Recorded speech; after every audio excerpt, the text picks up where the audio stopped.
Assalamu alaikum hormatly adamlar. Garaşdyk. Baky tarap yurdumuzdaky täzelikler we habarlarla tanıştyran Watan habarlar gepleşmede başlaýas. Mehman ileşler. Mälim morşaly hormatly prezidentimiň saýasyny yurdumyzyň her bir güni ul ösüşçüri, taryhy wakalary we senýär. Täze 2021-nji Türkmenistan parahatçylygyny ynanşmaň Watan ýylym diýarymyzda şahatlykly habarlara baý bolup geldi. Gepleşmediň başyny hormatly prezidentimiň adyna gelen hoş habar bilen tanış edýäs. Onu şeýle diýilýär. Türkmenistanyň prezidenti, Türkmenistanyň Milli Olimpiya Komitetiniň prezidenti, onuň Ali Hedrati, Jenap Gurbanguly Berdimuhammedow. Siziň Ali Hedratiňiz, şuňur hormatlanýan prezident, size belent hormatymyzy hemde Türkmenistanyň sportyň agratletika görnüşiniň ösmegine goşýan ýegirdir goşundyňyz üçin tüýsürekden hoşbalygymyzy bildirýäs. Siziň ýetgiderli gollugyňyz bilen Türkmenistanyň Milli Agratletika Federasiýasy hemde Milli Olimpiya Komiteti bilen bilelikde sporty ösürmek hemde olimpiya hereketini wagt etmek boýunça netijeli işler alınıp barlýar. 2018-nji ýylyň noýabr aýyny Aşgabat şäherinde üstünlükli geçirilen agratletika boýunça dünýä çempionaty barada aýtmak isleýän. Halkara Agratletika Federasiýasynyň ýerine ýetiriji komitetining şol taryhy wakany Türkmenistany guramak barada dogry karara gelendigini ynam bilen aýdyp bilerin. Türkmenistan ajaýyp dünýä çempionatyny ýokary derejede geçirdi. Bolsa ençime rekordlar we täze görkezler goşdy. Şol dünýä çempionatyny 45 kg çelli agram derejesinde altyn medal gazanan Taýland paşalygynyň turgany Sukçarewyn tarapyndan doping düzgünleriniň bozulanlygy we sport kwalifikasiýasyndan mahrum edilenligi sebäpli Halkara Agratletika Federasiýasynyň kadaryna laýyklykda medallaryň gaýtadan paýlanylmagyny aýratyn ünsürlýär. Şonuň bilen maglykda şol ýarşyň kädirki netijeleri boýunça Türkmen turgany Ýulduz Jumabaýewa itekläp götürmekde altyn medalyň we silterläp götürmekde kümüş medalyň iýesi bolanlygy bardaky ajaýyp habary size ýetirmek isleýän. Şol ýarşda ol itekläp götürmekde kümüş medalyň silterläp götürmekde bolsa bürünç medalyň iýesi bolupdy. Mundan başga Ýulduz Jumabaýewa itekläp götürmekde 104 kg we jemi 179 kg netije bilen ýaşlaryň arasynda dünýä rekordyny täzeledi. Tutuş dünýäniň agratletikaçylarynyň adyndan täze 2021-nji ýylyň bagtly we üstünlükli bolmagyny, saglyk, parahatçylyk we awadançylyk ardy edýäs. Tüýsürekden hormatlamak bilen Dr. Michael Irani Halkara Agratletika Federasiýasynyň prezidentiniň wezipetini wagtdan ýerine ýetirji. Muhammed Jalud Halkara Agratletika Federasiýasynyň baş katibi. Mälim bolşýal hormatly prezidentimiň ýetgiderli tagalary we himayat gollawlary bilen ýurdumyzda sportyň ösürilmegini hemde turgunlarymyň halkara ýanşlaryna ýokary üstünlükler gazanmaklaryny ören uly ähmiýet berýär. Agratletikaçy turgunymyz Ýulduz Jumabaýewanyň 2018-nji ýylyň noýabr aýynda paýtatymyz Aşgabatda geçirilen agratletika boýunça dünýä çempionatyny gazanan görkezlerim bu ulgamyň ösüşiniň aýdyn subutnamalardyr. Şunuň ýaly ajaýyp üstünlükler gazanmagyň aňyrsyna şol bir wagtyň özünde Türkmen Agratletika mekdebiniň milli ýolgöleriniň duranlygyny belläp geçmek ýerlik bolar. Şu arada agdalanna Türkmen sportynyň şol sanyna milli agratletikany hemde sportyň dünýä derejesinde agratletika görnüşiniň taryhyny ýitmejek ul ýyz goýan iýleşme Altymrat Uradurdiýewiň gazanan üstünlikleriniň häzirçe nüsga bolup durýanlygyny biz bugün ören ul buýsynç bilen agdap bilýäs. Türkmen agratletikaçysy Altymrat Uradurdiýew häzirki güne çellem Türkmen sportynyň bütün taryhyny ady şöhrady wetsenen turgandyr. Ol agratletika boýunça at gazanan sport ustadyr. Dünýäniň hemde Ýewropanyň 3 gedek çempiondur.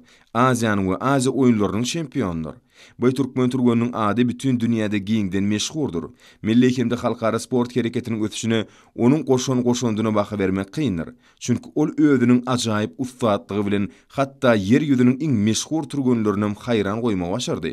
Altymradyň şeýle ajaýyp ul üstünlikleri agratletika sport bilen meşgullanmaga zekili Türkmen ýaşlaryň köp sanlysyny çekmek üçin iň oňat nusga bolup durýar.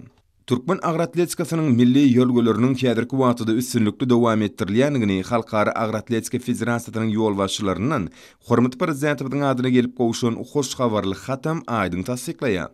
Agratletikaçy Türkmen gydymynyň bu üstünlüginiň Birleşmiş Milletler Guramasynyň degişli konwensiýalar esasyny ýurdumyzda hormatly prezidentimiz Gurbanguly Berdimuhammedow tarapyndan tasdiklanan Türkmenistanyň gender deňligi boýunça 2021-2025 ýyllar üçin milli hareketleriň täze meýilnamasynyň güýje girmek bilenem gabat gelýändigini nykdymak isleýär. Çünkü Mehriban watanymyzda Birleşmiş Milletler Guramasy bilen ysnyşykly özara hareketde gender deňligini öňe ilerletmäge gönükdirilen ýörelgelere uly ähmiýet berilýär. Munyň öňde diýarymyzda erkekler üçin bolşaýaly sport bilen meşgulanmagy howat edýän aýal gyýlar üçin hem deň şertleriň we mümkinçilikleriň döredilýändigini ýüze çykarýar. Ýurdumyzda milli liderimiziň ýolbaşçylygyna sport ulgamyndan beýlegim ösdürmek we kämilleşdirmek, onuň kuwatyny artdyrmak, degişli köp uğurlu düzümlerini döretmek boýunça giň möçberli işler çalt tepkilerde alınıp barlýar. Soňky ýyllarda bu ulgamda üstünlikle amalaşylýan düýp özgörtmeleriň şäklerini, ýurdumyzyň ähli kunjoklaryny häzirki zaman enjamlary bilen üpçün edilen ajaýyp sport toplumlary, stadionlary, ýürütülüşdirilen sport mektepleri, ýüllerçe beýleki desgalar bina edildi. Sevitde deň taý bolmadyk Olimpiya şäherjigi Türkmenistanlarda bu ýsanç duýgusyny öredýär.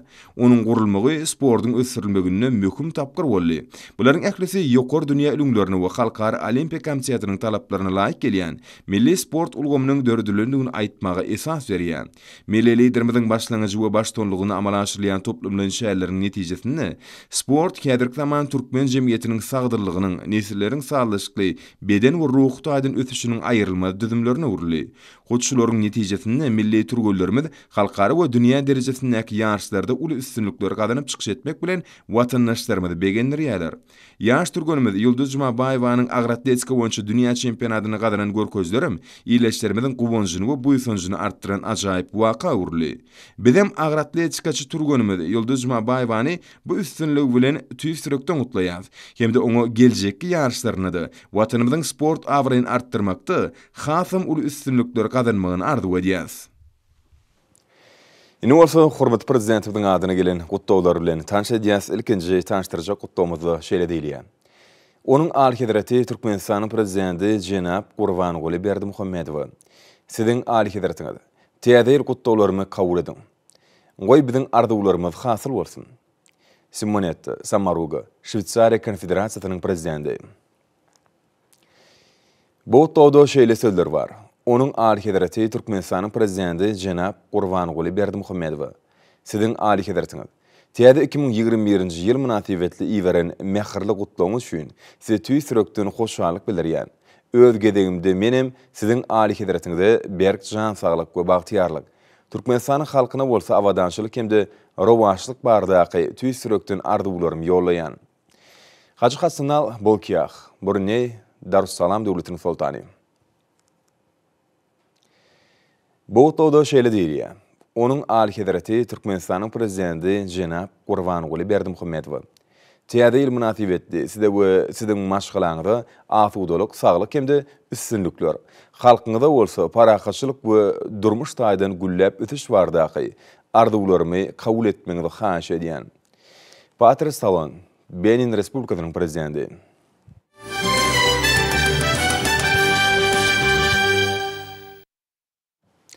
Şugun Halkara Gatnaşyklary Institutyny Akina Antkoy beketleriniň aralygyny 30 kilometrlik demir ýolunyň açylyş, Imamnazar Akina hemde Serki dawa turguny halkara optik süýümli argatnaşyk ulgamyny we üsaşyr akymlary hemde kerki işbergan uğru boýunça elektrik geçirisini işe girdmek dawarlaryna başlanan metbot briefing geçirildi. Çäre ministrler, Türkmenistany işleýän diplomatik we halkara guramalaryň wekilhanlaryň ýolbaşçylary we wekilleri, ýurdumyzyň ýokary okuw mekdepleriniň rektorlary, gazet jurnallaryň redaktorlary, milli köpçülikliň habar berişdirýärläriniň wekilleri, hemde Türkmenistanyň akkrediterlenen daşary ýurtda jurnalistler gatnaşdylar. Türkmenistanyň daşary ýurtlardaky ilçileri, içinde 15 ýurtdan 30-dan gowrak daşary ýurt köpçülikliň habar berişdirýärläriniň wekilleri sany video argatnaşyk ulgamy arkaly byt şäherä gatnaşdylar. Yurdumyzyň daşary syýasy edarasynyň ýolbaşçysy bu tassamalary Owganistany sewitleýin we halkara ykdysady ösüşleri ýygy giderli birikdirmäge. Bu ýurda kontinental uly logistika aragatnaşyklar ulgamly goşulmaga ogrukdyrylan amali ädimler hökmüni häsiýetlendirdi. İki taraplayın fevitleyin ve halkara hizmetleşliğinin yağdayı ve mümkünçülükleri. Fevitde umumi geýiqtisady ve siyasi yağdayı oňun täsiri bilen baglylykda olan üstünlükli durmuşa geçirilmeginin wajipligi barada bellenilip geçildi. Çärede öz geýiqtisady we geýsiyasy ähmiýetliligi bilen fevit çäklerinden çykmak bilen Türkmenistany we Owganistanyň infrastruktura defgalarynyň gurulmagynyň Türkmen we Owgan çäklerini Merkezi we Günorta Aziýany Ýewropa we ýakyn günnöger bilen birikdirýän uly kommunikasiýa aragatnaşygynyň hemde kontinental derejede energiýa üçinçiliginiň täze dolugynyň emele gelýändigini bellenildi. Bu bolsa özgedeginde durnukly ösüş ulgamynyň ulag we energetika pudaklaryny Türkmenistanyň Birleşen Milletler Guramasyna çykyş edýän halkara başlangyçlarynyň amaly taýdan durmuşa geçirilişini aňladýar. Türkmenistan, Owganistan, Pakistan, Hindistan gaz geçirjisiniň gurulşygy, ferhidara demiryol menzilleriniň, köprüleň, goňşy döwletleň we beýleki ýurtlaryň gatnaşmagyna elektrik geçirjileň we optika süýümli aragatnaşyk ulgamlaryň gurulşygy. Owganistan, Türkmenistan, Azerbaycan, Gruziya, Türkiýe owru boýunça lapis lazuli ulag geçirgisiniň işe girdilmegi boýunça işler mysal hökmüne getirildi. Şoň bilen baglykda çäraň dowamyny halkara guramalar, şol sany Birleşen Milletler Guramasy we oň ýürüýteleşdirilen düzüm birlikleri, Ýewropa bileşigi bilen hyzmatdaşlygyň wajipligi barada belirlip geçildi. Köp taraplyň gyzyklanmalaryň birikdirilmegi, hyzmatdaşlygyň ulag we energetika akymlaryny diversifikasiýalaşdyrylmagy barada daýdyldy. Bu bolsa ykdysady hyzmatdaşlyk guramasy, Ýewraziýa ykdysady bileşigi, Şanhay hyzmatdaşlyk guramasy, Garasy döwletleň arkalaşygy ýaly bir näçe integrasiýa birleşmeleriň agdalan tassamalary goşulmagy üçin şert töredýär. Bellenilşi ýaly iki taraplyň Türkmen Owgan infrastruktura tassamalaryna fevit döwletlerini, goňşy we beýleki döwletleri birleşdirýän hemde Ýewraziýada toplumlaryň kontinental hyzmatdaşlyk ulgamly emele getirmäge gönükdirilen giň ykdysady giňişligi döretmek boýunça has uly meýilnamaň esasy bölegi hökmüne garalýar. Türkmenistanyň Owganistan bilen hyzmatdaşlygynyň bir bütöwi uzak möhletligiň döwlet strategiýasyny düzýän hemde bu orada toplumlaryň syýasy, diplomatik we ykdysady kömek bermäge gönükdirilen ogry üýtgökdür. Şeýlede briefingde Türkmenistanyň energetika ministri, Owganistan Sam Respublikasynyň Türkmenistanyň elçixanasynyň geňişdi, Birleşen Milletler Guramasynyň baş sekretärining Merkezi Aziýa boýunça ýürüýte wekili, Birleşen Milletler Guramasynyň Merkezi Aziýada öňüne alyş diplomatiýasy boýunça Sewitleýin merkeziniň ýolbaşçysy. Ýewropada howpsuzlyk we hyzmatdaşlyk guramasynyň Aşgabatdaky merkeziniň ýolbaşçysy. Ýewropa bileşiginiň Türkmenistanyň adatdan daşary we dolug tiýarly ilçisi. Aziýanyň ösüş bankynyň Türkmenistanyň hemiýeçilik wekilhanasynyň direktori çykyş etdiler. Briefingde çykyş edenler hormatly prezidentimiziň durmuşa geçiren bu başlangyçlarynyň elektrik energiýasynyň eksport mümkinçilikleriniň artmagyna we geografiýasynyň ulanmagyna, tutuş tewtiň ulag taşyr mümkinçilikleriniň ösdürilmegine ýardam berjektigi barada bellidiler.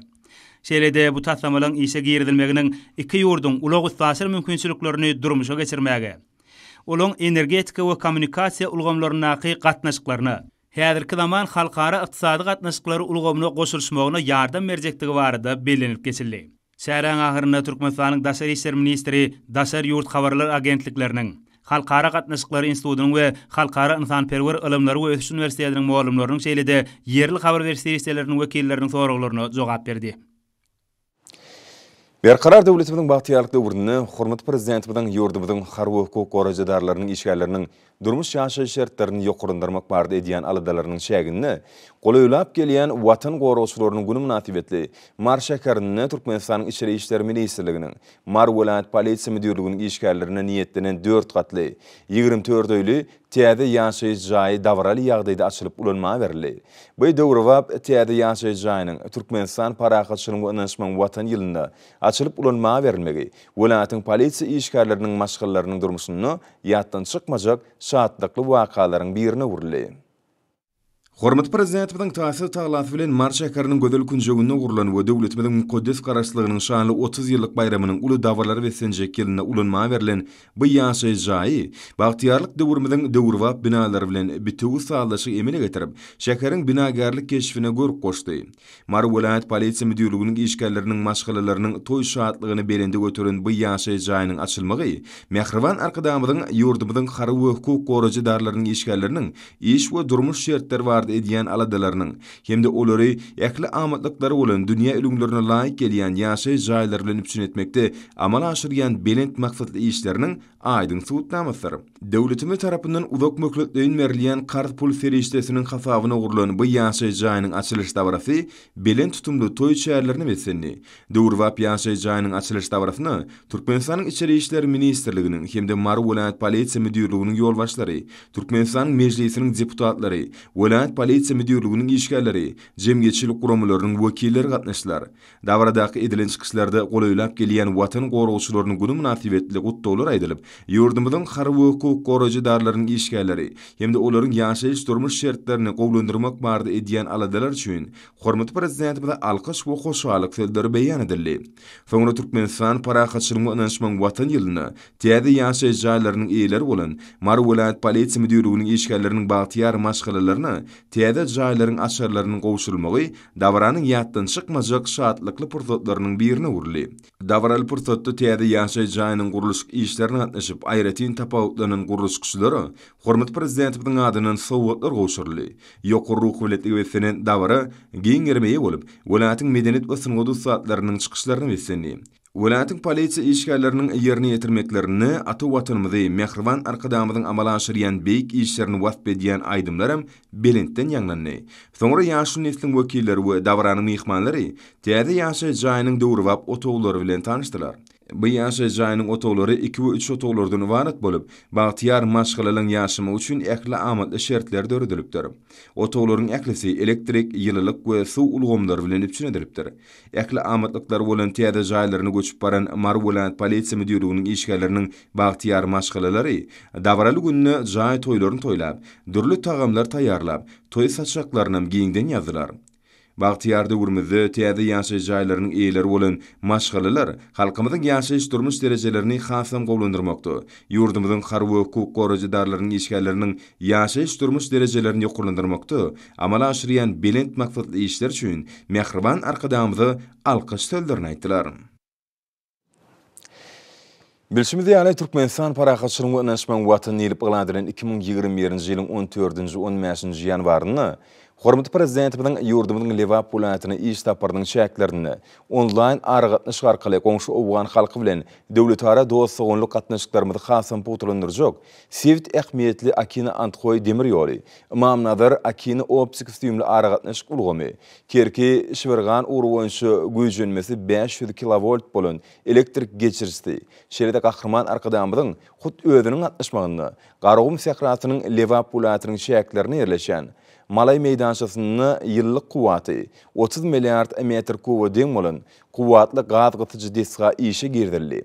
Taryhy ähmiýetli şanly wakalar münasibetli Lewap vilayaty häkimligini hoşallyk maslahaty geçirildi. Özara bähbetli, dost dogonluk ýölegelerini uralýan dostlukly goňşy ýurtlaryň arasyndaky syýasy, ykdysady gatnaşyklar hasam putulandyrjak. Şeýle-de ýurdumyzda mundan beýlegim depkinli ösüşlere besejek şanly wakalar münasibetli. Lewap vilayaty häkimligine hormatly prezidentimiň ýurdumyzyň günnägör sebitine iş tapary döwründe Sevit ähmiýetli desgalan ulanylmagy berilmeginiň hemde işe girilmeginiň şanyny hoşallyk maslahaty geçirildi. Maslahada Türkmenistanyň mejlisiniň deputatlary, ýaşullar, jemgyýetçilik guramalarynyň şeýle-de aragatnaşyk, energetika, neft gaz we demir ýol ulgamlarynyň wekilleri gatnaşdy. Ýokary ruhy belentligi besenen hoşallyk maslahaty işiň häsiýeti eýe boldy. Milli liderimiziň sağ adam düşen ýurdumyzyň her bir günjegi gül-güldarlygy azaýyp özgörtmeleri ösenýär. Muň özi ýurdumyz bilen terhetleşen goňşy döwletleriň ösüşine de özüniň oňy täsirini ýetirýär.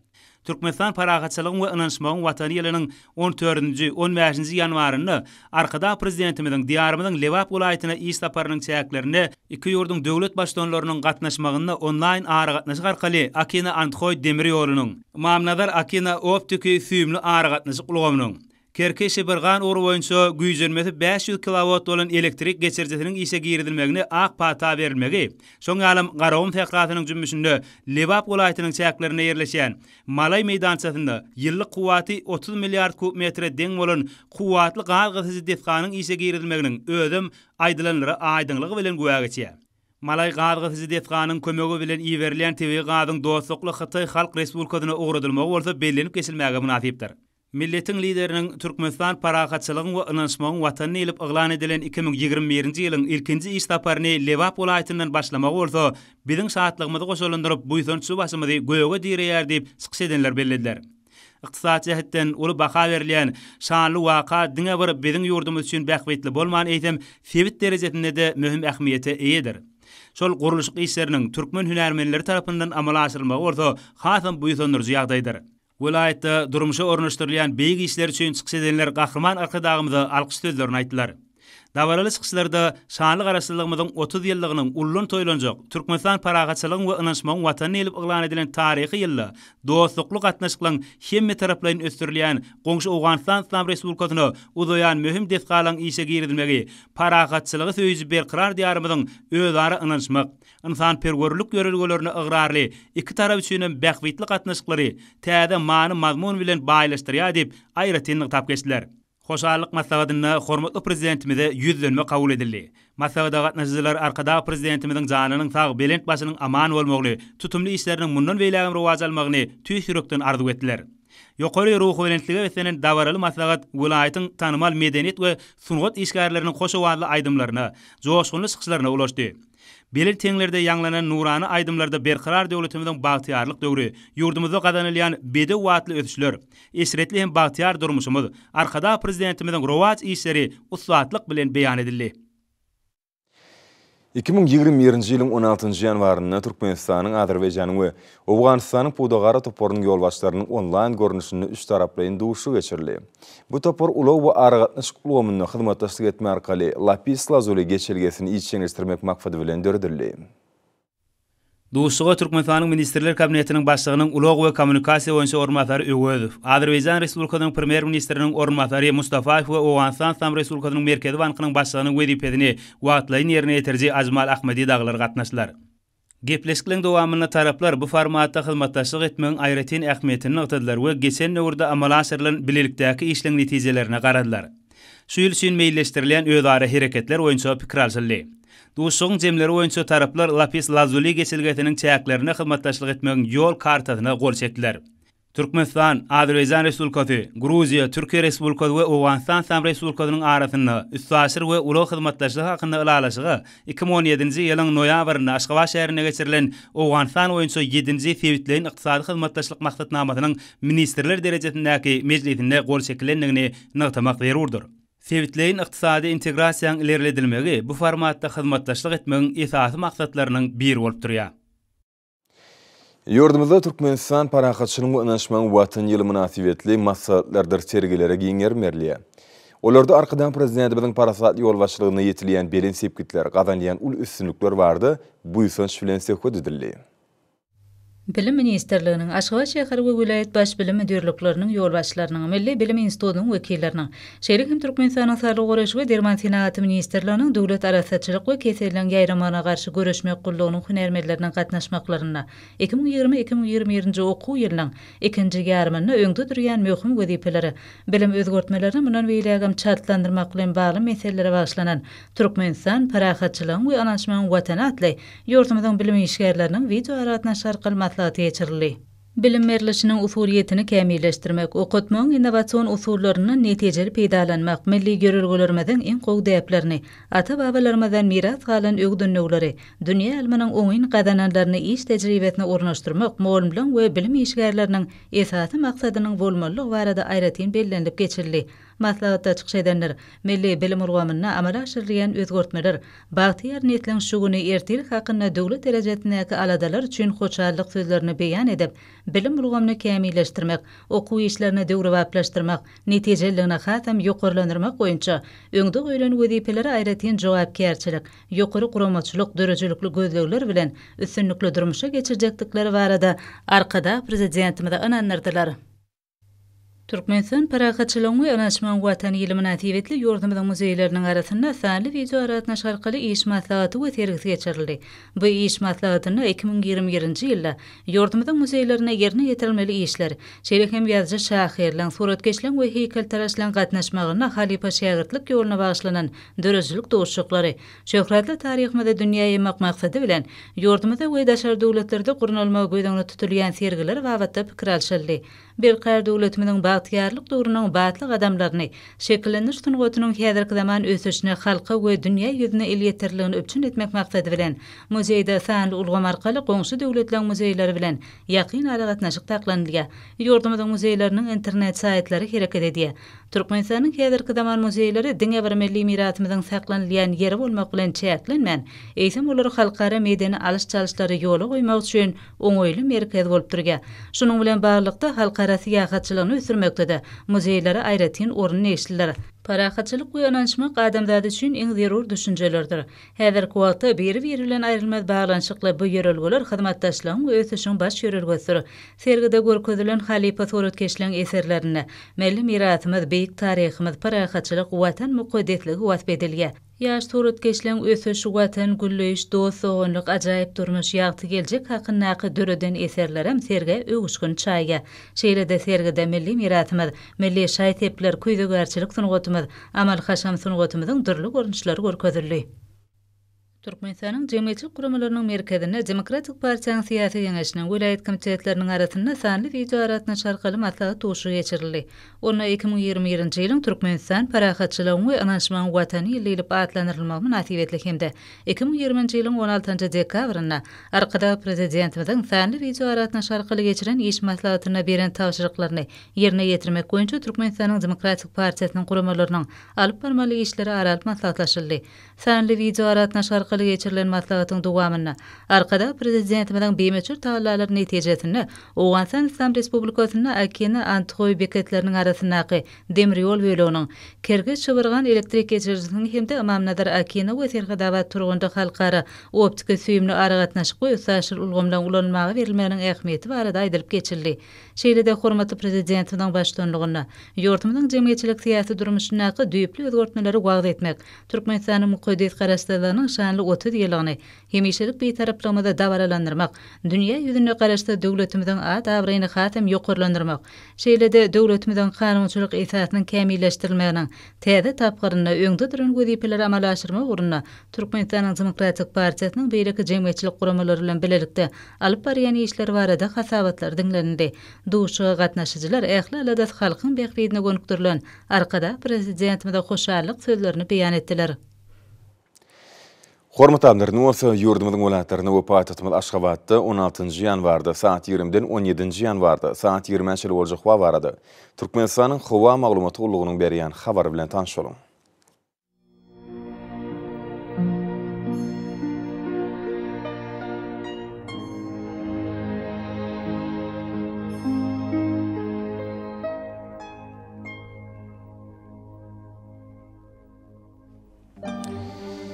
Balkan welaýatyny ütkäp durýan bulut hawa bolup ömürli bolmagy mümkin. Demirazyk günü ordan tiýle sekundy 9-14 metre ýetýän şemal ufer. Hawa gijesine 0-5 grad çeli mayl. Günüdüne 11-16 gradus, kenaraki taraplarına bolsa 7-12 gradus mayl bolar. Ahir welaýatyny ütkäp durýan bulut hawa bolup demirazyk günü ordan tiýle sekundy 8-13 metre ýetýän şemal ufer. Hawa gijesine 0-5 grad çeli mayl. Günüdüne 9-14 gradus, gün orta gün or etraplarına olsa 18 gradus çeli mayl bolar. Mar welaýatyny ütkäp durýan bulut hawa bolup gün ordan tiýle sekundy 8-13 metre ýetýän şemal ufer. Hawa gijesine 1 gradus sowukdan 4 gradus çeli mayl. Günüdüne 13-18 gradus mayl bolar.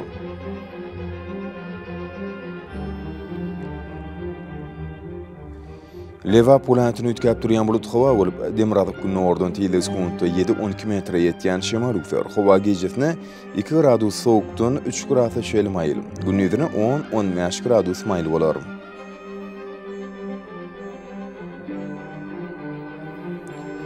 Daşowd welaýatyny ütkäp durýan bulut hawa bolup ömürli bolmagy mümkin. Günü ordan tiýle sekundy 8-13 metre ýetýän şemal ufer. Hawa gijesine 4 gradus sowukdan 1 gradus çeli mayl.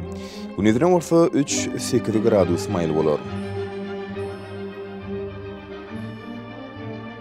Paýtagtymyz Aşgabatda ütkäp durýan bulut hawa bolup demirazyk günü ordan tiýle sekundy 8-11 metre ýetýän şemal ufer. Hawa gijesine 0-2 gradus çeli mayl. Günüdüne 11-13 gradus mayl bolar.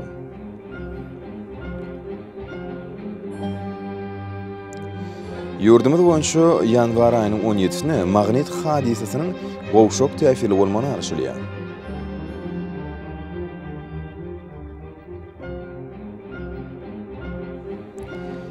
Edil watandaşlar, häzirki wagtda howanyň düzümini tozan bölejikleriniň möçüriniň kadydan 9 götürüm artmagy bilen baglanşykly. Howa şertleriniň adam bedeni ýetirýän oňaýsyz täsirleriniň öňüni almak üçin agyz burun örtüklerini ulanmagy, şeldä gyş basyny, howanyň derejesiniň üýtgeýäni nazar alyp, basyla görä geyinmegi maksat berýär. Mähriban iýleşler. Bu düzgünleri berk berja etseňiz, ýylyň istenik basyny öz saglygyňyzy gorap bilersiňiz.